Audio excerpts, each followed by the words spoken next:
Buenos días a todos en este inicio del otoño y con esta primera charla después de las vacaciones de todos y todas. Espero que no hayáis tenido que utilizar aquellas cosas que os contaba en las charlas relativas a los pequeños accidentes del verano. Y hoy, bueno, pues vamos a tener una breve charla también alrededor de la conmemoración del Día Mundial del Alzheimer, que sabéis que es el pasado 21 de septiembre fue, como todos los años, ese día de esta triste enfermedad, ¿no? Quiero que sea una charla live, que no dé lugar a expectativas nuevas, no supone una actualización. Lejos de mí la idea de contaros bueno, pues las últimas novedades desde un punto de vista profesional. No. Sí que conviene siempre hablar un poco de cuál es la situación actual de la enfermedad y el desarrollo de fármacos y tal. Y hablaremos un poquito de eso, pero sin tampoco meternos en demasiadas profundidades. Sabéis que el Alzheimer es la forma más común de demencia y se calcula que representa entre el 60 y el 70% de los casos de demencia. Demencia que ya sabéis que es una enfermedad conocida históricamente por relatos de la antigüedad. El Imperio Romano es donde realmente, en el mundo romano, donde se acuña este término, demencia, que viene a decir significar algo así como fuera de la mente o locura, y es una enfermedad, por lo tanto, que pan sociocultural y pan histórica. Lo que ocurre es que ha ganado relevancia pues, con el desarrollo de las sociedades y al alcanzar nuestras sociedades modernas y nuestras sociedades del bienestar, alcanzar esperanzas de vida compatibles con la aparición de numerosos casos. En la antigüedad, por ejemplo, estamos hablando del mundo romano, no teníamos una esperanza de vida más allá de los 30 años. Por lo tanto, bueno, pues no había lugar a hablar de una epidemia, como se podría decir ahora, ¿no? Una epidemia relacionada con el envejecimiento de la población. Es un síndrome, la demencia, generalmente de naturaleza crónica o progresiva, en el que lo que llama la atención es el deterioro de la función cognitiva, que es la capacidad para procesar el pensamiento. Y no lo relacionamos con el envejecimiento normal. Esto ya lo decían los romanos, ¿no? Esto, por ejemplo, lo decía Cicerón, que era un hombre olímpico, era listísimo, pues ya decía en una obra que se llama De Selectute, decía que la demencia no era el envejecimiento normal, sino era una patología, era una enfermedad ajena al proceso del envejecimiento. La demencia afecta a la memoria, al pensamiento, a la orientación, a la comprensión, al cálculo, a la capacidad de aprendizaje, al lenguaje y al juicio. Y sin embargo, la conciencia no se ve afectada. Esto es importante. Y el deterioro suele ir acompañado y en ocasiones precedido por el deterioro de control emocional. Esto suele ser muy llamativo y algunas veces lo único que nos puede hacer sospechar es los cambios en el comportamiento emocional y el social y la motivación. Por eso muchas veces creemos que estamos en una depresión y en realidad estamos teniendo los primeros signos o síntomas de la enfermedad. El nombre Alzheimer, que es un nombre complicado, ¿verdad? Pero nos lo hemos aprendido todos, se debe al científico alemán Alzheimer,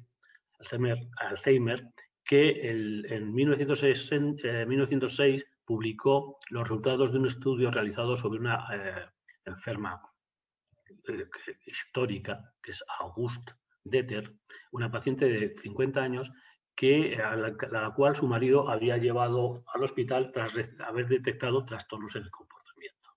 Tuvo la oportunidad de estudiar todo el proceso de esta paciente y de tal manera que ya Alzheimer pudo, bueno, pues prácticamente hablar prácticamente de todos los aspectos casi modernos de lo que fue luego la enfermedad que lleva su nombre.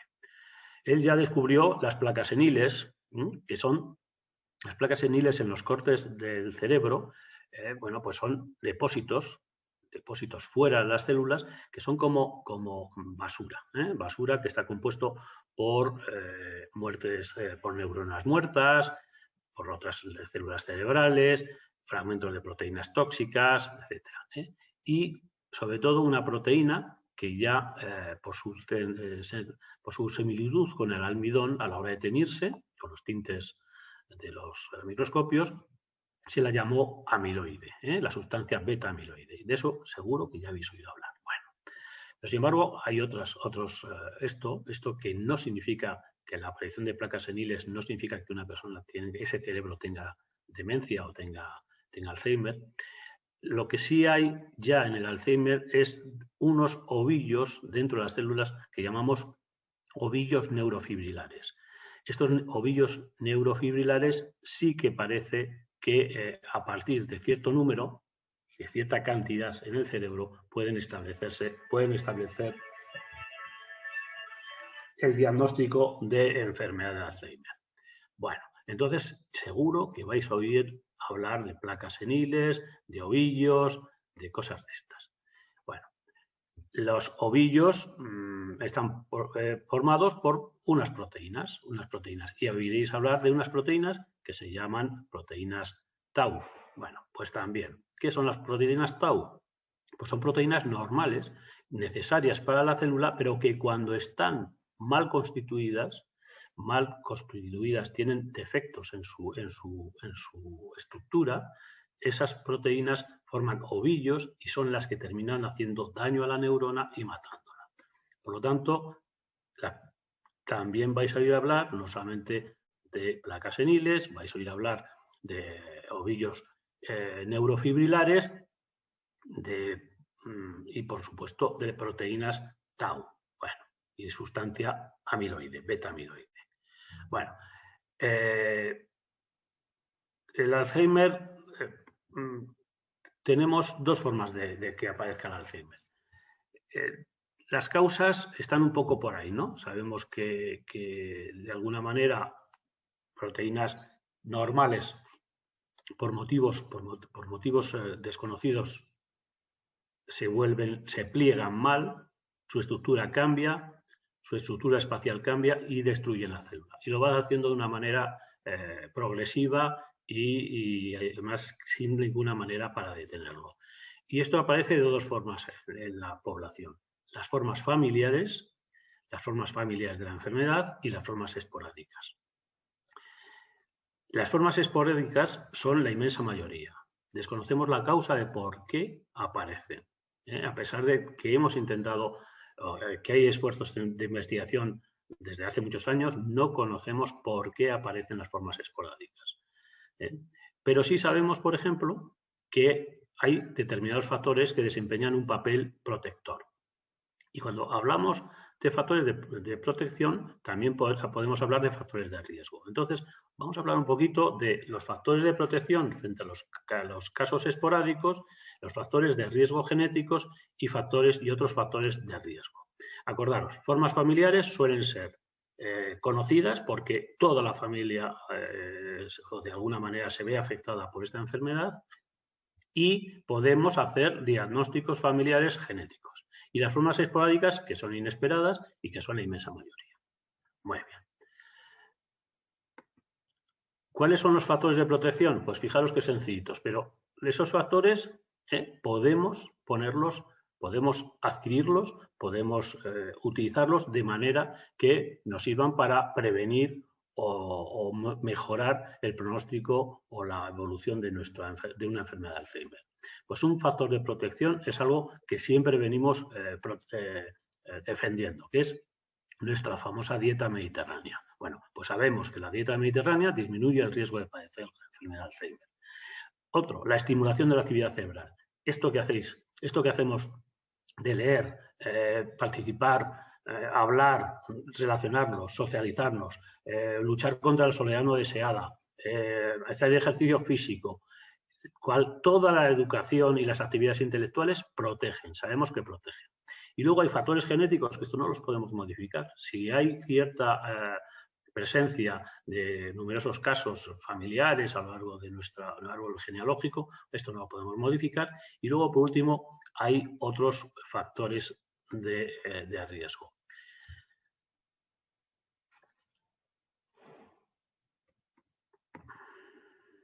Vamos a utilizar la chuleta. En estos otros factores tendríamos la edad, evidentemente, salvo en las formas familiares que podemos encontrarnos con gente muy joven, que le aparece una demencia por debajo de los 65 años, la enfermedad normalmente es un factor de riesgo. Entonces, sabemos que la hemos llamado hasta hace poco, se ha dejado de utilizar ese término, la hemos llamado demencia senil, ¿no? El sexo es más frecuente en un sexo que en otro. No hay una gran diferencia, pero hay alguna diferencia. Los antecedentes familiares, pues ya sabemos. Los niveles de educación, lo que llamamos reserva cognitiva, que es esa capacidad que hemos tenido a lo largo de la vida de tener pues una riqueza en vocabulario, una capacidad porque hemos usado, digamos, nuestra capacidad de cálculo. Todas estas cosas, el bilingüismo tiene muchísima importancia. Sabemos que el bilingüismo es un factor de protección. Luego tenemos los factores de siempre, los factores de riesgo de tantas enfermedades, factores de riesgo cardiovascular, por ejemplo, pues los factores de riesgo vasculares como la hipertensión, el colesterol, la diabetes, la obesidad, el tabaco, los factores alimenticios, todo esto son factores que pueden, si los controlamos, pueden prevenir la enfermedad. Factores alimenticios, ya lo hemos comentado, la dieta mediterránea, ¿no?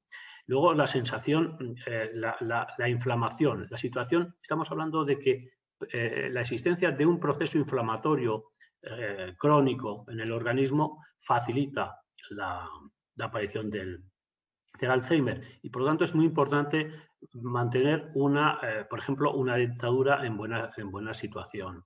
Evitar tener inflamaciones crónicas, por ejemplo, por una parodontopatía crónica, por las célebres enfermedades de las encías, etcétera, etcétera.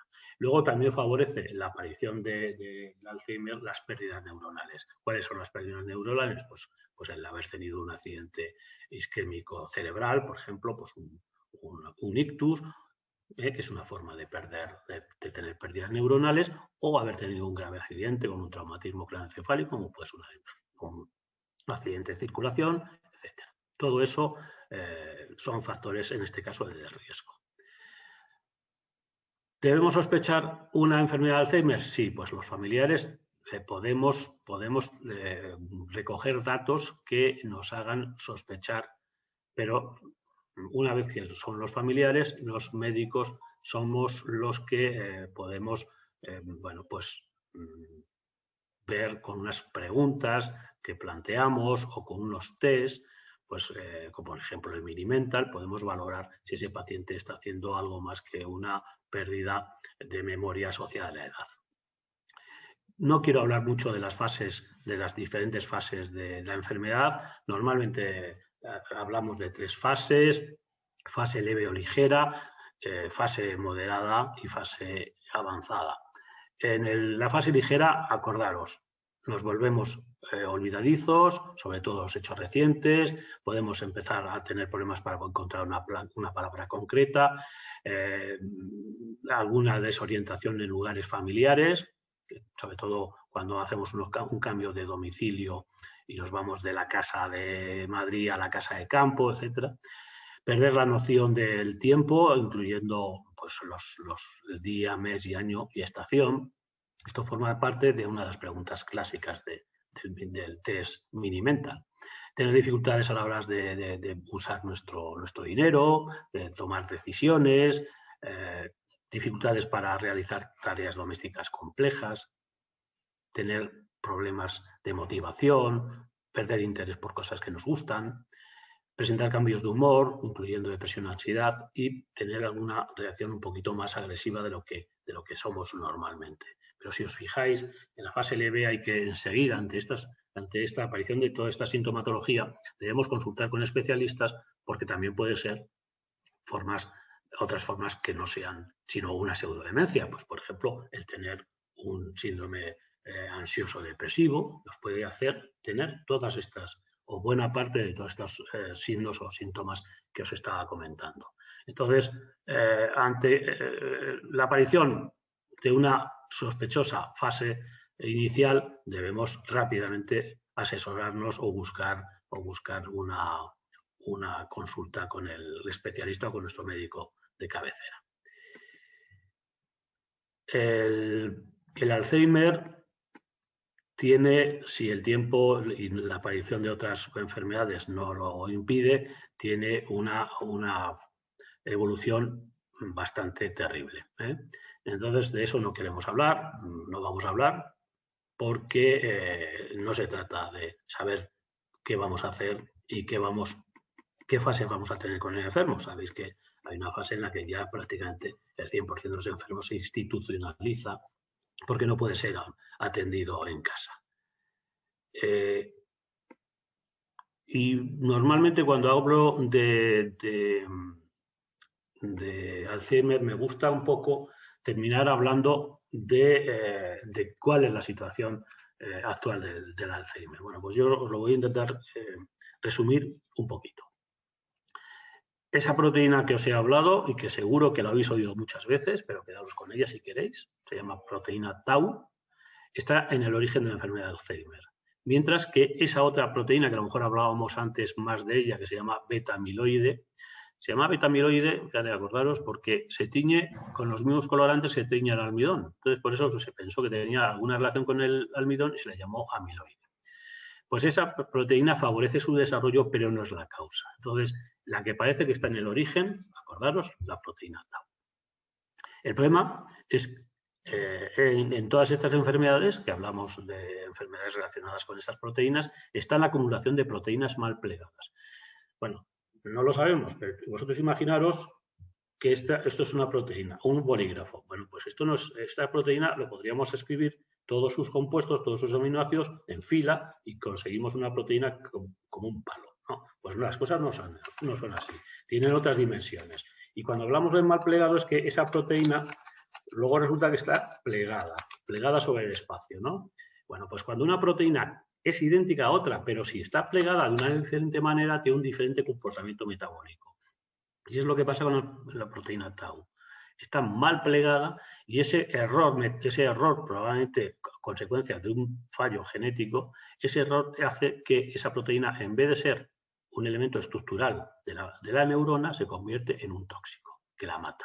Bueno, existen posibilidades para eliminar estos acúmulos, esto que le hemos dicho, ovillos neurofibrilares, mediante nuevas terapias. Es decir, ¿qué buscaríamos? Una vez que se han formado y que no hemos podido evitarlo porque no han dado síntomas, etcétera, etcétera, una vez que sabemos que se están formando, intentar eliminarlos. ¿Cómo? Pues imaginaros que lo hacemos como con una especie de mini máquina de diálisis para cada neurona o para las neuronas. Bueno, pues esa máquina serían medicinas. Bueno, y de esa medicina os vamos a hablar porque probablemente en este año habéis oído hablar de una nueva medicina y que eso puede deparar o poner en marcha falsas expectativas o excesivas expectativas. Entonces hay un medicamento que está aprobado para tratar la enfermedad que se llama Adulhelm. Bueno, esa es la marca comercial, ¿verdad? Y hace unos meses, si no recuerdo mal, fue en junio, la FDA, que ya sabéis que es la administración, la fundación que tiene Estados Unidos para autorizar medicamentos, etcétera, etcétera, pues aprobó este medicamento. Lo aprobó de una velocidad extraña, ¿no? Extraña. Entonces puso en marcha incluso unos recursos especiales que tiene para adelantar pasos de esos procesos de autorización. Y este fármaco que se llama Educanumab, que lo tiene una famosa empresa de biotecnología, se llama Biogen, bueno, pues se puso en marcha. hubo inmediatamente mucha gente que está siempre pendiente de la aparición de novedades, que pensó que la cura del Alzheimer estaba ya. Bueno, pues es algo que no es así. Muchas sociedades científicas han acusado a la FDA de tener un comportamiento un tanto extraño a la hora de autorizar un fármaco que no parece tener ningún efecto relevante en el desarrollo de la clínica del Alzheimer. Es decir, no aporta ningún beneficio, ni la detiene ni la ralentiza. Entonces, bueno, pues para evitar que los familiares de enfermos afectos de esta enfermedad puedan tener, bueno, pues falsas expectativas, pues yo quiero dejar bien claro ahora que no debemos intentar estar muy tranquilos. Las noticias, cuando son auténticas, nos vienen a buscar a casa, no tenemos que entrar saliendo de casa a buscarlas, vienen a contarnos lo que hay. Entonces, cuando llegue algo realmente eficaz, de verdad que todos los familiares se van a enterar muy pronto, ¿eh? Entonces, no, hay que intentar evitar, bueno, pues que un medicamento como este abra falsas expectativas. Fijaros, daros cuenta además que tendría un coste. Ya se ha comercializado en Estados Unidos. Imaginaros lo que puede gastar una familia que no tiene un seguro médico que le cubra las medicinas. Seguros, ya sabéis que los seguros médicos en Estados Unidos son privados. Entonces, pues me parece recordar que son 40.000 euros no sé si es al mes, ¿eh? O sea, una auténtica pasada. Bueno, yo quiero terminar con una cosa que nos dijo en un congreso en octubre del 2019 un profesor, un experto mundial, que es Cordover, en Madrid. Bueno, nos dijo, llevamos los últimos 15 años diciendo que enfermedades neurodegenerativas como el Parkinson o el Alzheimer se van a curar en 10 años. Llevamos así 15 años. Es muy injusto para los pacientes. Prefiero decir que podremos conseguir avances clínicos significativos en su enfermedad y que habrá nuevas oportunidades a medida que entendamos mejor el papel de las diferentes proteínas que se agregan de forma tóxica en estas patologías. Es decir, dejemos de decir que dentro de 10 años ya estaremos todos en el mundo feliz sin Alzheimer. Bueno, pues no lo sabemos cuándo va a ser y debemos sí comentar que conseguimos avances significativos sobre el conocimiento de cómo esa proteína tau, acordaros, se agrega, produce toxicidad y cómo vamos a poder desarrollar en el futuro pues, pequeñas medicinas que dialicen, que aclaren las neuronas de esas sustancias tóxicas o la aparición también en el futuro de vacunas que impida la formación de dichas estructuras. Y yo creo que con esto lo vamos a dejar hoy. Un saludo.